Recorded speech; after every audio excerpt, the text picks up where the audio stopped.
Bueno, precisamente porque lo que buscan es confundir a la opinión pública. Este Tribunal Constitucional. Vamos a darle la bienvenida a David Velasco, abogado del caso Barrios Altos. Muy buenas noches, bienvenido a Exitosa. Exitosa. Muy buenas noches, señorita periodista. Muy buenas noches a sus televidentes. Muchas gracias. En principio, ¿es cuestionable en el momento en el cual se emite este auto resolutorio del Tribunal Constitucional? Sí, desde luego, ¿no? Porque hay una grave crisis en el sistema de administración de justicia, en el Poder Judicial, básicamente en el Ministerio Público, y creo que esta circunstancia, esta noticia se da en un momento que puede significar o que muchos podemos interpretar que se trata de una cortina de humo, porque tanto el presidente del Tribunal Constitucional como los otros tres magistrados que han resuelto, como han resuelto ahora últimamente en el sentido de declarar infundado, saben que los recursos, digo, de aclaración tanto de la Procuraduría como de la defensa técnica de Alberto Fujimori, saben que esta sentencia que el tribunal, dictó en el año 2022 resulta inaplicable por una medida, digamos, provisional, cautelar de la propia Corte Interamericana, que le ha pedido al Estado peruano que no ejecute la sentencia de este tribunal, y además porque la posición oficial del Estado peruano en todo momento y hasta ahora, que es representada por el Poder Ejecutivo, es que se va a acatar la decisión de la Corte Interamericana. Si me permite, por favor, voy a exponerle, voy a parafrasear lo dicho por el presidente del Tribunal Constitucional. Las sentencias del tribunal deben acatarse y cumplirse, igual que las resoluciones de la Corte Suprema. Pero en ese caso, la que tiene la prevalencia es la sentencia del Tribunal Constitucional.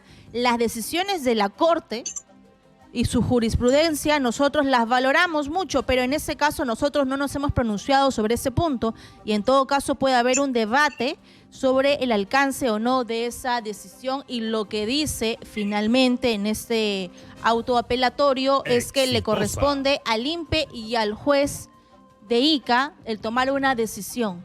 ¿Cuál es su opinión al respecto? Bueno, señorita periodista, en ningún momento yo he leído, he podido advertir en la resolución que diga que al INPE o a otra institución pública le corresponde ejecutar la liberación de Alberto Fujimori. Es cierto. La verdad, discúlpeme si de repente he omitido, ¿no? Pero lo cierto y concreto es que esta resolución que se acaba de emitir, lo que dice es que se declaran infundados los recursos de aclaración de la Procuraduría, porque se trata de un recurso que no se fundamenta en los requisitos que exige un recurso de aclaración y por eso lo rechaza, y en el caso de la defensa técnica de Alberto Fujimori, porque presenta el recurso 3 meses después, cuando solamente hay 2 días para presentar el recurso. O sea, técnicamente y formalmente, sobre eso es lo que se ha pronunciado el Tribunal Constitucional. El presidente, con esas declaraciones que ahora está dando a conocer, como que da a entender que en esta última resolución ordenan la liberación de Fujimori o de Alberto Fujimori, expresidente de la República, cuando eso no es cierto. En esta resolución solo declaran infundados ambos recursos de aclaración y punto. En ningún momento dicen y hay que ordenar que se libere inmediatamente a Alberto Fujimori. En ningún momento. Así es, son 58 páginas, lo leíamos el día de ayer y efectivamente esto se ha dejado prácticamente a la libre interpretación, y hoy día el presidente del TC lo aclara y lo reafirma, porque estas son autoaclaraciones respondiendo al abogado Elio Riera y al procurador también. ¿Por qué cree de que se ha dejado a la libre interpretación? ¿Por qué no ha sido claro? Bueno, precisamente porque lo que buscan es confundir a la opinión pública. Este Tribunal Constitucional no tiene la calidad técnica y en todo caso la responsabilidad política como órgano de control constitucional para hacer las precisiones que correspondan hacer. El presidente del Tribunal Constitucional, ¿cómo se puede haber permitido realizar estas declaraciones al mediodía, a la 1 de la tarde, cuando no tiene presente que el propio Código Constitucional, Procesal Constitucional, señala en el artículo 8 de su título preliminar, y la Constitución en los artículos 205, 206 señalan que las resoluciones del Tribunal Constitucional se emiten y se ejecutan ciertamente a la luz del ordenamiento constitucional de nuestra Constitución, pero también a la luz de los tratados internacionales suscritos por el Perú, a la luz de la jurisprudencia de las Cortes internacionales sobre las cuales Perú se ha sometido jurisdiccionalmente. Entonces, la Corte Interamericana es un tribunal a la cual el Perú libremente se ha sometido en términos jurisdiccionales. Quiere decir que si la Corte Interamericana resuelve en un sentido determinado, el Perú está en la obligación internacional de respetar esa decisión en ese sentido. La Corte Interamericana, tanto el 7 de abril del año 2022, si no mal no recuerdo, señaló explícitamente que la resolución que declara fundado el habeas corpus de Alberto Fujimori es una resolución que es violatoria a la Convención Interamericana de Derechos Humanos. Por lo tanto, resulta inejecutable y existiría responsabilidad internacional por parte del Estado si pretende ejecutar esa resolución del Tribunal Constitucional.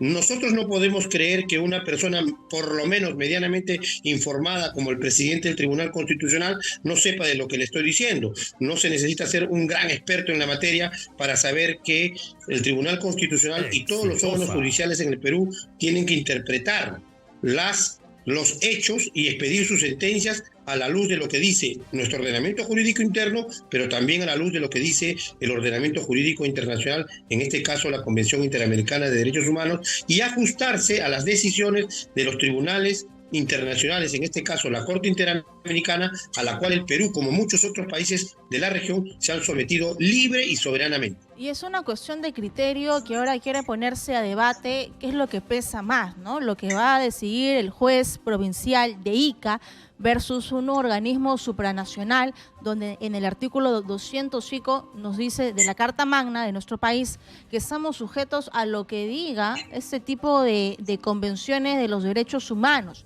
Sin embargo, lo que dice el abogado de Alberto Fujimori, Elio Riera, es que somos un país autónomo, un país soberano. Pero lo dice en la Carta Magna. Un juez de Ica no puede tener mayor peso que lo que diga un organismo internacional.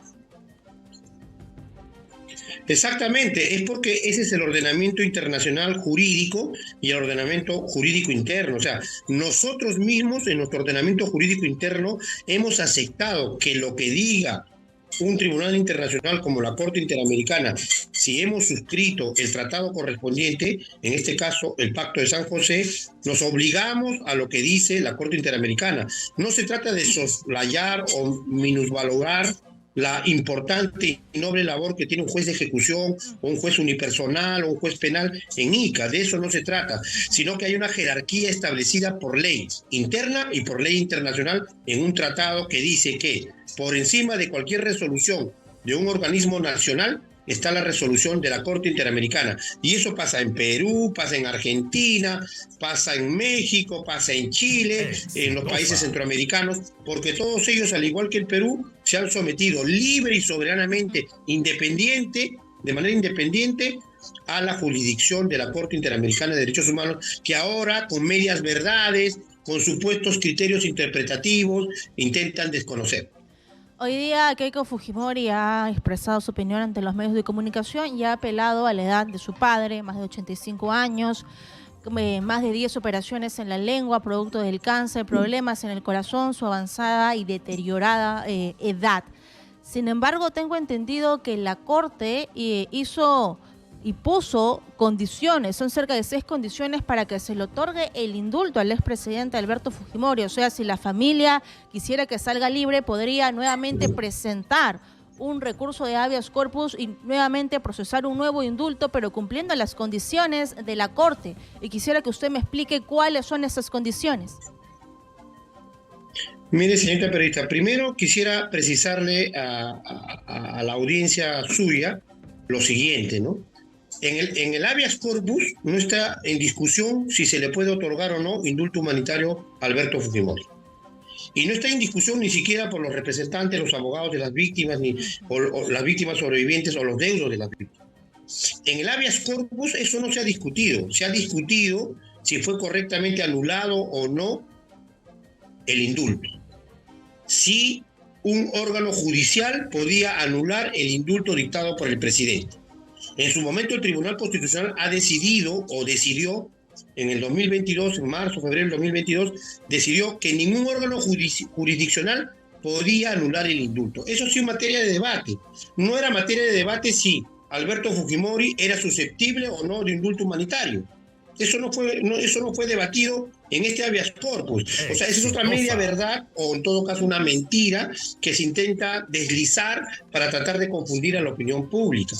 Y eso es tan verdad que la Corte Interamericana en el año 2018, no 3, sino 5 condiciones estableció para que se pueda dictar un indulto humanitario, no solo a Alberto Fujimori, sino a cualquier persona que esté cumpliendo una condena por graves violaciones de derechos humanos. Y dijo, por supuesto, hay una posibilidad de dar indulto humanitario aún a una persona que ha sido condenado por hechos tan graves como el que ha sido condenado Alberto Fujimori. Y las condiciones son 1, 2, 3, 4, 5, ¿no? Una de ellas que padezca de una enfermedad terminal que no se pueda tratar en el penal, que tiene que pedir perdón, que haya reparado a las víctimas, etcétera, ¿no? Entonces, estableció esos 5 requisitos y dijo, si eso se cumple, seguramente es probable que sea procedente un indulto. Entonces, eso es lo que estableció. La Corte no ha negado la posibilidad de indulto. Lo que dijo que este indulto era un indulto que no cumplió con los estándares mínimos de los tratados internacionales de protección de derechos humanos para constituirse un indulto humanitario, porque no tenía una enfermedad terminal, porque Alberto Fujimori siempre se ha declarado inocente, o sea, nunca ha aceptado su responsabilidad y mucho menos ha pedido perdón. No ha habido un diálogo ni se ha tenido en consideración los derechos de las víctimas, que es otro de los requisitos. Entonces, no se cumplieron los requisitos, por lo tanto, ese indulto no correspondía. Además, este indulto ha sido declarado un indulto como consecuencia de una actividad de corruptela, de la comisión de un delito, de tráfico de influencias. Tan es así que existen personas condenadas que trabajaron este indulto por debajo de la mesa, por decirlo menos. Entonces, es un indulto producto de un delito. Entonces, eso no se puede tolerar en un Estado que respete sus normas y que respete el derecho de todas las personas y particularmente de las víctimas sobrevivientes o de los deudos de las víctimas fallecidas en estos graves hechos por los cuales fue condenado Alberto Fujimori. Y ahí viene el problema, estamos en ese tipo de Estado, usted sabe que estamos en una crisis dentro del Ministerio Público, una crisis de legitimidad institucional en el Congreso, hay cuestionamientos dentro del Poder Ejecutivo. Vamos al peor escenario. Supongamos que el juez de Ica y el INPE permiten la liberación de Alberto Fujimori. ¿Cuál es el siguiente paso para las víctimas o para la familia de las víctimas de este caso? Bueno, nosotros hemos alertado ya a la Corte Interamericana de esta circunstancia que está ocurriendo, de estas declaraciones básicamente del presidente del Tribunal Constitucional, porque como le digo, y usted ya luego ha mirado seguramente la parte resolutiva de este fallo recientemente emitido que dice: declaramos improcedente tal recurso y declaramos improcedente tal recurso, nada más. Y en todo caso lo que estamos diciendo es que el presidente del Tribunal Constitucional, manipulando una opinión jurídica, lo que dice es: se debe dar libertad, porque aún en la resolución del tribunal dictada por otra composición de miembros del Tribunal Constitucional, lo que se dice simplemente es que es fundado el habeas corpus y por lo tanto deben restablecerse los efectos del indulto humanitario. Claro, la lógica es que él salga libre, si así fuese, ¿no es cierto? Pero el Tribunal Constitucional tampoco dice debe salir libre.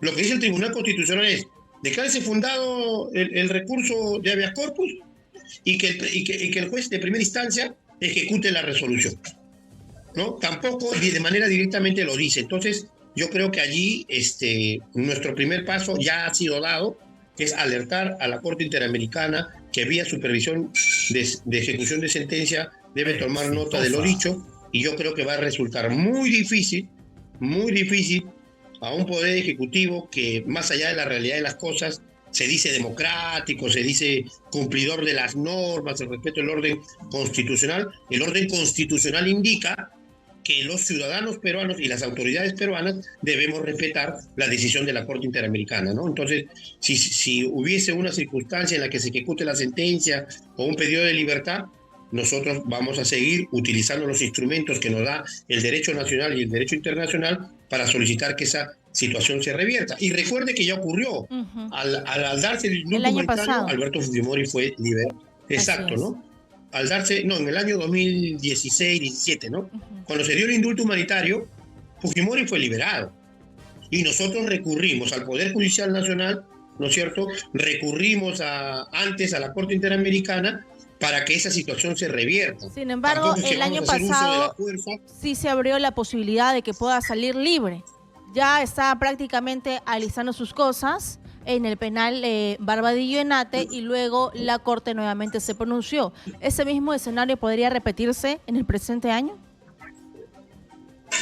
Sí, por supuesto, y eso es lo que hemos pretendido hacer con la comunicación que ya los organismos de derechos humanos que asesoramos a los deudos, a las víctimas, hemos presentado hace cuestión de horas ante la Corte Interamericana a efectos de que se pronuncie nuevamente y se alerte de esta circunstancia, ¿no? Pero nosotros siempre vamos a respetar el derecho, por eso discúlpeme usted, señorita periodista, tal vez no entendí la pregunta, pero yo sí le quería decir que aun cuando Alberto Fujimori salió libre después del indulto humanitario de Pedro Pablo Kuczynski, nosotros no recurrimos a una situación de violencia o no respetamos el derecho. Recurrimos a los tribunales nacionales e internacionales para que esa situación se revierta y efectivamente se revirtió porque se declaró nulo. Y vamos a seguir utilizando los instrumentos que nos da un Estado constitucional, democrático y social de derecho. Bien, gracias a David Velasco, abogado del caso Barrios Altos. Muchas gracias por esta explicación y efectivamente la población puede buscar esta autoaclaración en internet, en las redes sociales y lo que dice se resuelve. Declarar improcedentes los pedidos de aclaración. 2. Remítanse los actuados al juez de ejecución del habeas corpus a fin de que proceda conforme a sus atribuciones. Ahí cierra. Y por supuesto las firmas de las personas que han estado de acuerdo. Así que está clarísimo y la información es poder. Muchas gracias. Buenas noches.